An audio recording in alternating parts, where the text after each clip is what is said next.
Okay, so in this video I'm going to share with you just a little bit about how to approach this course, because this is really, really important. I want you to work on your mindset a little bit. Right now even, start shifting the way that you view happiness. So first, I want you to start with a blank slate. And why this is important is that we've all been taught so many things about happiness that just don't work. Like happiness comes from external things. Happiness will happen when I achieve this or that. Forget all that. Forget even that you hear over and over again that happiness is a choice. All you have to do is choose it and you'll be happy.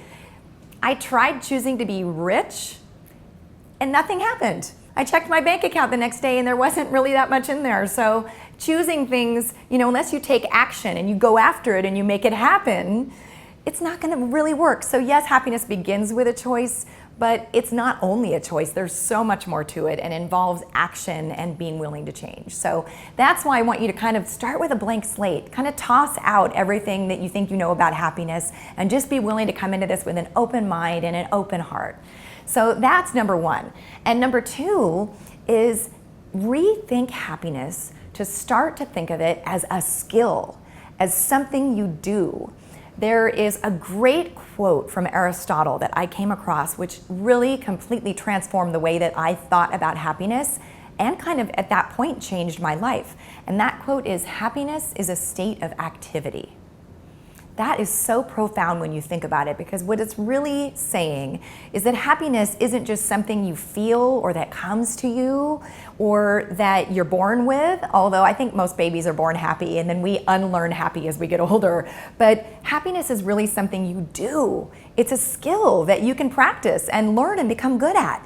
And when you start to begin to think about happiness as a skill, you start to remember that on a daily basis. And when you start to maybe fall into some old habits, you go, oh, wait a minute, I'm supposed to be doing happiness, not just feeling it. When I do it, I'll feel it. It kind of changes the direction a little bit of the way you're going about things, and it makes a huge difference. So that's one of the takeaways that I want you to get out of this course. And as we go through all of the moving parts of this Operation Happiness course, approach all of these moving parts with that concept and that mindset that happiness is a skill, a multifaceted skill, and all of these things we're going to talk about are all part of it. And some things in your own life that you bring you happiness and joy, incorporate those into your new approach of doing happiness, because everybody's different and different things work for different people. So that's how to approach this course. And now I'm ready to start sharing some really awesome stuff with you. We're going to really get our hands dirty. Hope you're ready. And thanks again for hanging out with me. I'm so grateful you're here. Here we go.